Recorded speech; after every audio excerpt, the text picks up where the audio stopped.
अरे अंग्रेजों की ईस्ट इंडिया कंपनी ने भी इतना बुरा काम नहीं किया होगा। 999 साल का लीज मतलब समझते? लीज का मतलब क्या होता है? लीज का मतलब होता है अगर मेरे पिताजी ने जमीन दिया है तो कम से कम मेरा बेटा जाने की जमीन हमारी है। बताइए 999 साल बाद किसको पता रहेगा वो जमीन हमारी है? उस दिन पूछेगा मीडिया बंद होकर सच्चाई क्या, ये लोग बोल के जाएंगे।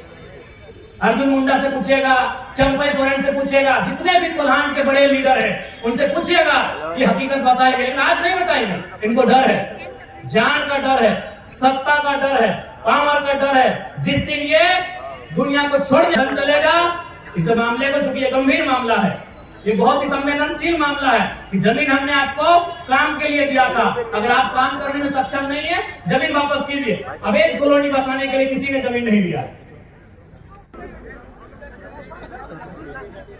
नीलमांग टुसू मेला कार्यक्रम, सभी को जोहार। आज झारखंड राज्य निर्माण 24-25 वर्ष हो गए, लेकिन आज भी हमारे लोगों को अपने हक अधिकार के लिए लड़ना पड़ता है। इसी तालाब का मुद्दा रहे या फिर अन्य मामले, आज 100 वर्षों पूर्व जिन जमीनों को हमने यहाँ की औद्योगिक घरानों को यह सोच कर दिया था कि जब उद्योग की स्थापना होगी तो हम लोग एक रास्ता तैयार होगा, हमें अवसर मिलेगा, लेकिन आज 100 साल के बाद भी परिस्थितियां हमारी क्या है नहीं है, ये सबके सामने है। इसलिए आज पूरा, क्योंकि कोल्हान और मुगलान की धरती रही है, कोल्हान शहीद निर्मल, शहीद सुनील की शहादत की धरती रही है। एक लंबी संघर्ष और शहादत की दास्तान को कोल्हान की मिट्टी ने देखा है। आज कोल्हान के तमाम युवाओं को, महिलाओं को, बुजुर्गों को मेरा यही संदेश होगा, एक बार फिर से हमें अपने हक अधिकारों के प्रति सचेत होकर, एकजुट होकर तमाम लड़ाइयों को लड़ने की, संघर्ष करने की आवश्यकता है। अभी टाटा नवीनीकरण लीज का मामला भी प्रकाश में आया है।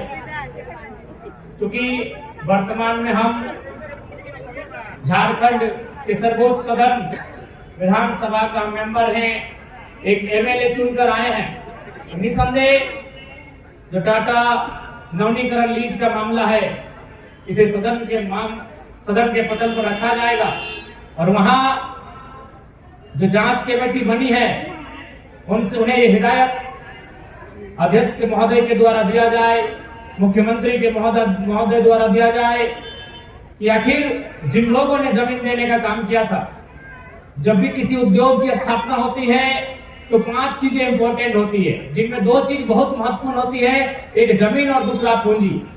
कोई भी कंपनी, फैक्ट्री की शुरुआत होती है, कोई कल कारखाने की शुरुआत होती है, कोई कंपनी, फैक्ट्री की शुरुआत होती है, तो 2 चीज इंपॉर्टेंट होता है, एक पूंजी और दूसरा जमीन। पूंजी तो टाटा ने लगाया था, लेकिन जमीन जो यहाँ के लोगों ने दिया था, आज वे लोग कहाँ हैं, उनकी स्थिति क्या है, यह भी जांच होना चाहिए।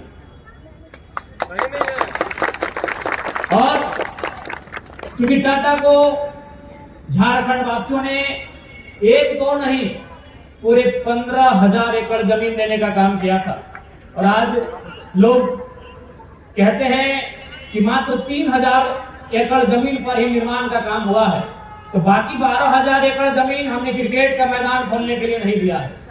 तो जमीन हमारी है, ये मांग उठेगी कि अगर आप सक्षम नहीं है, 100 सालों में भी अगर आप काम नहीं कर पाए तो फिर उन जमीनों को वापस कर देना चाहिए। आपको अवैध कॉलोनियां बसाने के लिए, आपको सबलीज देने के लिए, डीम्ड लीज देने के लिए किसी ने जमीन नहीं दिया है। जमीन दिया गया, बिल्कुल उद्योग का स्वागत हर कोई करता है। देश के पहले प्रधानमंत्री पंडित जवाहरलाल नेहरू ने भी कहा था कि उद्योग जो है वो आधुनिक मंदिर है, लेकिन उस आधुनिक मंदिर को बनाने के लिए जिस जमीनदाता ने जमीन दिया है उसका हाल क्या है, ये किसी ने आज तक सुधी लेने का काम नहीं किया। इसलिए आज मैं आपसे बार-बार अनुरोध करूंगा कि आज सबसे महत्वपूर्ण अगर आपकी कोई पूंजी है तो आप जमीन का टुकड़ा है। जमीन का टुकड़ा सबसे बड़ी पूंजी है आपकी। क्योंकि आपके पिताजी अगर डॉक्टर का नौकरी करते हैं, आपके पिताजी अगर वकील की नौकरी करते हैं, मास्टर की नौकरी करते हैं, तो गारंटी नहीं है कि उनका बेटा मास्टर, डॉक्टर, वकील बनेगा। लेकिन जिनके पास जमीन है, गारंटी है कि उनकी आने वाली पीढ़ी उसी जमीन से अपना जीविका उपार्जन कर सकती है। जमीन आपकी सबसे बड़ी पूंजी है। जमीन जिसे हम लोग अचल संपत्ति कहते हैं, जो हमेशा अस्थायी होती है और एक जगह से दूसरे जगह तक उठा के नहीं ले जा सकता है। और ये संदेश तो आपको समझना चाहिए। दुनिया के सबसे धनी व्यक्ति एक समय हुआ करते थे बिल गेट्स, आज शायद एलन मस्क दुनिया के सबसे धनी व्यक्ति हैं। भारत में आप अंबानी अडानी का नाम सुने होंगे। तो दुनिया के सबसे धनी व्यक्ति थे बिल गेट्स। उन्होंने भी अपने शेयर को, अपने माइक्रोसॉफ्ट के शेयर को जमीन में लगाने का काम किया है। उन्होंने हाल फिलहाल 1000 वर्ग किलोमीटर जमीन खरीदा है, जो कि झारखंड के रामगढ़ जिला के बराबर होता है। थोड़ा सा अंतर है, एक जिला के बराबर उन्होंने जमीन खरीदा, क्योंकि उनको भी मालूम है जमीन सबसे बड़ी पूंजी होती है। इसलिए आज पूरे कोल्हान वासियों को, टाटा वासियों को अपनी जमीन की लड़ाई को लड़ने की आवश्यकता है। क्योंकि अगर जमीन है तो आपका कल है, जमीन नहीं है तो आपका कल नहीं है। जमीन है तो आपकी सभ्यता है, जमीन है तो आपकी संस्कृति है, जमीन है तो आपकी पहचान है, जमीन है तो आपका गांव है, आपका टोला है, आपका मोहल्ला है, आपका कस्बा है, आपका परिवार है। जमीन नहीं है तो कुछ भी नहीं है। एक कवि थे रामाशंकर विद्रोही, वो अपनी एक कविता को लिखते थे कि मैं किसान हूं और मैं आसमान में धान बोने जा रहा हूं। तो कुछ लोग मजाक उड़ाते हैं, अरे पगले आसमान में क्या धान लगेगा? तो कहते हैं कि अगर धरती में भगवान जम सकता है तो आसमान में हम धान जमाएंगे। लेकिन आज धरती में भगवान आ गए हैं। भगवान कहने का मतलब सभी धर्म को मानने वाले जो भगवान है, देता भूता है, ईश्वर अल्लाह है, उन्होंने धरती में अपना आशियाना बना लिया है। यानी समझ के देखिए जमीन कितना इंपॉर्टेंट। हम कहना क्या चाहते हैं उसके अर्थ को समझिए। जिसने दुनिया को बनाया है, लोग कहते हैं ना भाई कि मेरे ईश्वर ने, मेरे अल्लाह ने, मेरे रब ने, मेरे खुदा ने, मेरे वाहिगुरु ने दुनिया बनाया है, उसे भी धरती में 2 गज जमीन की आवश्यकता है। अपने उसे भी धरती में 2 गज जमीन की आवश्यकता पड़ी है रहने के लिए। तो जमीन के इंपॉर्टेंट एक किसान के लिए कितना होगा, ये किसानों को समझने की आवश्यकता है। पुनः मैं यही कहूंगा, जब ये सत्र स्टार्ट होगा, बजट सत्र, उसमें टाटा लीज नवीकरण का मामला, जमीन अधिग्रहण का मामला, 100 वर्षों में जो उन्होंने जमीन अधिग्रहण किया था और 100 वर्षों के बाद भी जो उन्होंने कार्य किया है, जरूर उस मामले को रखा जाएगा। क्योंकि मेरा मानना है कि आज झारखंड के लोग नहीं बोलेंगे, आज झारखंड के लोग अपनी आवाज को नहीं उठाएंगे तो आने वाली पीढ़ियां गूंगी हो जाएंगी। आज उदाहरण है, और ये हम नहीं, इस राज्य के जो पहले राज्यपाल हुआ करते थे उनका नाम था प्रभात कुमार, आप जानते होंगे। झारखंड राज्य के पहले गवर्नर, जब वो टाटा जमशेदपुर एक कार्यक्रम में आए थे, उन्होंने एक ही सवाल किया था, टाटा प्रबंधन से एक ही सवाल किया था कि हमको बताइए 100 साल आपका होने वाला है टाटा का, कितने झारखंडी लोग वीसी बने? वीसी का मतलब वाइस चेयरमैन। उनका उत्तर था 0। तो गवर्नर ने कहा था कि हम समझ चुके हैं आप कौन सा विकास किए झारखंडियों के। ये हमारा नहीं, इस राज्य के सर्वोच्च रहनुमा पहले राज्यपाल प्रभात कुमार का स्टेटमेंट था, जो उन्होंने टाटा प्रबंधन से पूछा था कि अब हमको बताइए 100 साल हो चुका है टाटा का, कितने झारखंड के लोगों का अपने वीसी तक पहुंचाया? उनका उत्तर था 0। एक भी लोग वीसी नहीं बन पाए। आज कहीं टाटा है, कहीं टेल्को है, कहीं टायो है, कहीं टिस्को है, कितने जनरल मैनेजर झारखंडी पहुंचना है? ये सवाल बनता है। क्योंकि इन्होंने जमीन हमारा लिया, लेकिन दोहन भी उन्होंने हमारा ही किया। ये अमानवीय व्यवस्था पूरे ब्रह्मांड में कहीं नहीं हुआ होगा। अभी हम आ रहे थे धनबाद में, तो इन्होंने 999 साल का लीज बना लिया है। अरे अंग्रेजों की ईस्ट इंडिया कंपनी ने भी इतना बुरा काम नहीं किया होगा। 999 साल का लीज मतलब समझते? लीज का मतलब क्या होता है? लीज का मतलब होता है अगर मेरे पिताजी ने जमीन दिया है तो कम से कम मेरा बेटा जाने की जमीन हमारी है। बताइए 999 साल बाद किसको पता रहेगा वो जमीन हमारी है? 999 साल भारत के इस भूभाग में कौन कहां रहते थे, कोई इसके मालूम है? किसी सरकारी दस्तावेज जानकारी हमें दे पाएगा कि 999 साल यानी 1000 साल पहले, 1000 साल पहले यानी एक अभी 2025 है ना, यानी 1025 में टाटा में कौन कौन लोग रहते थे, कोई बता पाएगा? धनबाद में कौन कौन लोग रहते थे, बता पाएगा? रांची में कौन कौन लोग रहते थे, बता पाएगा? 1000 साल का इन्होंने लीज करवा लिया है, जो कि असंवैधानिक है, एक क्रूर मजाक है। लोकतंत्र की व्यवस्था पर एक तमाचा है, लेकिन फिर भी लोग मौन है। क्योंकि मैंने पहले ही कहा है कि यदि आपके दाहिनी जेब में पैसा है, ये पुलिस प्रशासन डीसी एसपी आपकी बाएं जेब में रहेंगे। लोकतंत्र के मुंह पे एक जोरदार तमाचा है 999 साल का लीज। लीज का मतलब क्या है कि जब एक समय आएगा, उस समय में हमें पता चला हम अपने लीज को वापस कर लेंगे, जो जमीन हमने दिया वो हमें वापस हो जाएगी, तो फिर हम पुनः लीज करेंगे, हम फिर से दोबारा उसको री एडमिशन री एग्जाम होता है, हम री करेंगे। लेकिन 999 साल किसको पता चलेगा 999 साल के बाद कि हमारे बाबा ने दिया था, कि बाबा के बाबा के बाबा के बाबा ने दिया था। ये गंदा मजाक हो रहा है झारखंड में, ये अमानवीय व्यवस्थाएं हो रही है झारखंड में। इस प्रकार से लगातार झारखंड वासियों के यहाँ दहन किया जा रहा है।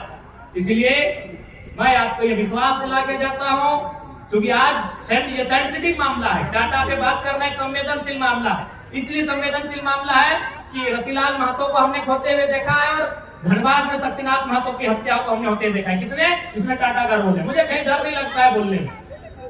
हो सके बंबई में जो टाटा के मेन ओनर है उनको पता है या नहीं मुझे नहीं मालूम, लेकिन मुझे बोलने में कहीं डर नहीं लगता है, क्योंकि टाटा एक संवेदनशील मामला है।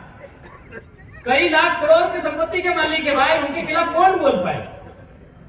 सुनने में आया था कि माननीय मुख्यमंत्री की कोई एक बहन थी जिनको 80 लाख का उनके शादी में टेंट लगवा दिया था। बस साहस होगा बोल पाने का?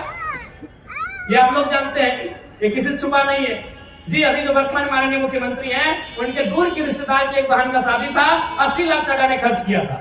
क्या उखाड़ लेंगे इनका? तो ये एक संवेदनशील मामला है। कोई विधायक सांसद बोलना नहीं चाहता है, जो बोलता है उसको जान गंवानी पड़ती है।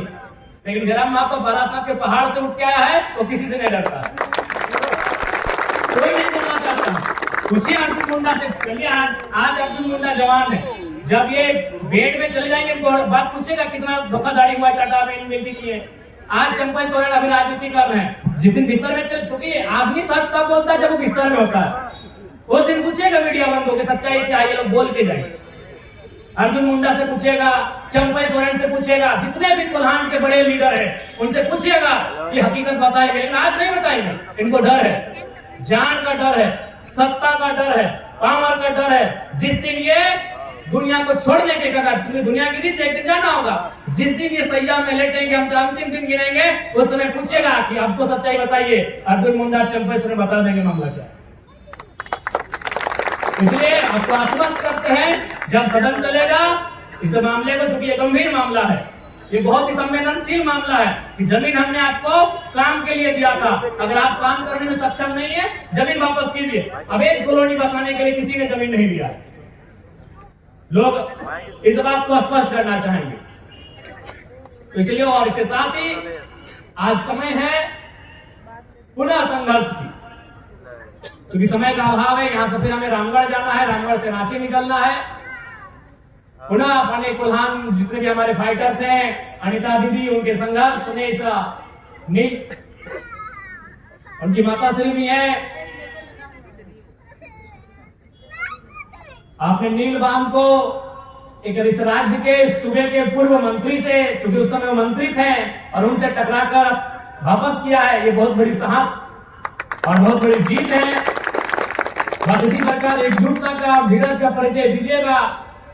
आगामी दिनों बहुत सारे ऐसे संघर्ष देखने को मिलेंगे और संघर्ष करना होगा। उन संघर्षों में भाग लेना हमारी मजबूरी होगी, खुशी नहीं होगी। खुशी से कोई आंदोलन नहीं करता, वो मजबूरी होगी। मजबूरी होगा सर्वाइवल का, हम सर्वाइव कैसे करेंगे, मजबूरी होगी, लड़ना हमारी मजबूरी होगी।